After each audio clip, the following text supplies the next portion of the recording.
RTC కార్మికులకు అందరికీ కూడా నా నమస్కారాలు తెలియజేస్తున్నాను. ఆర్టీసీ కార్మికులు చేసిన సమ్మెకి బీఆర్ఎస్ పార్టీ పూర్తిగా మద్దతు తెలుపుతా ఉంది. నిన్న శంకర్ గౌడ్ గారు ఆత్మహత్య చేసుకోవడం చాలా చాలా బాధాకరం.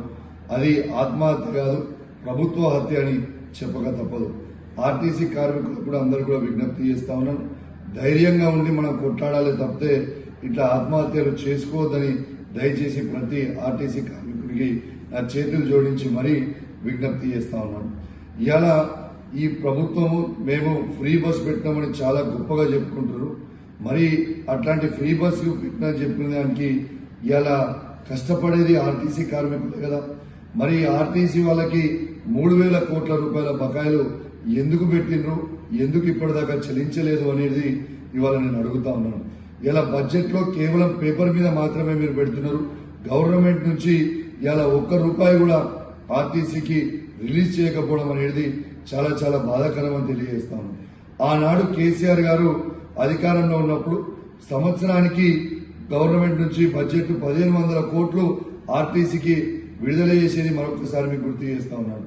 కేసీఆర్ గారు అధికారంలో ఉన్నప్పుడే గవర్నమెంట్ ఉద్యోగులుగా గుర్తించి ఇవాళ కేసీఆర్ గారు కేబినెట్ ఆమోదనం చేసి ఇవాళ జియో ఇచ్చి గెజెట్ ని విడుదల చేసింది కూడా మీ అందరికీ కూడా గుర్తు చేస్తాను.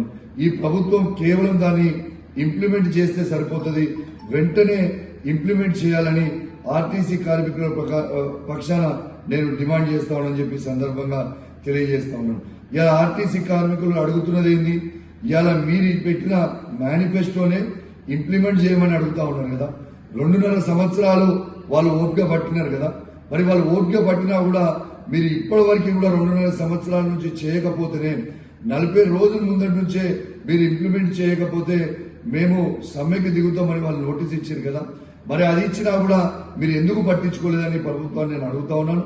వెంటనే ఈ ప్రభుత్వం స్పందించి గవర్నమెంట్ ఉద్యోగులుగా ఏదైతే వాళ్ళ డిమాండ్ ని కేసీఆర్ గారు ఆనాడు గెజెట్ ఇచ్చిండ్రో దాన్ని వెంటనే ఇంప్లిమెంట్ చేయాలని నేను విజ్ఞప్తి చేస్తూ, నేను వారి పక్షాన ఖచ్చితంగా నేను డిమాండ్ కూడా చేస్తా ఉన్నాను. వెంటనే దాన్ని ఇంప్లిమెంట్ చేయాలని ప్రతి ఆర్టీసీ కార్మికుల్లో ఉన్న ఈ తెలంగాణ రాష్ట్రంలో ఉన్న ప్రతి ఒక్కరి గొంతుగా ఈ ప్రభుత్వాన్ని నేను డిమాండ్ చేస్తూ, మరియు ఖచ్చితంగా అందరు ఆర్టీసీ కార్మికులు ధైర్యంగా ఉండాలి, ఎవరు కూడా ఆత్మహత్య చేసుకోవద్దని మరొకసారి నా చేతులు జోడించి మరి విజ్ఞప్తి చేస్తూ సెలవు తీసుకుంటాను. జై తెలంగాణ.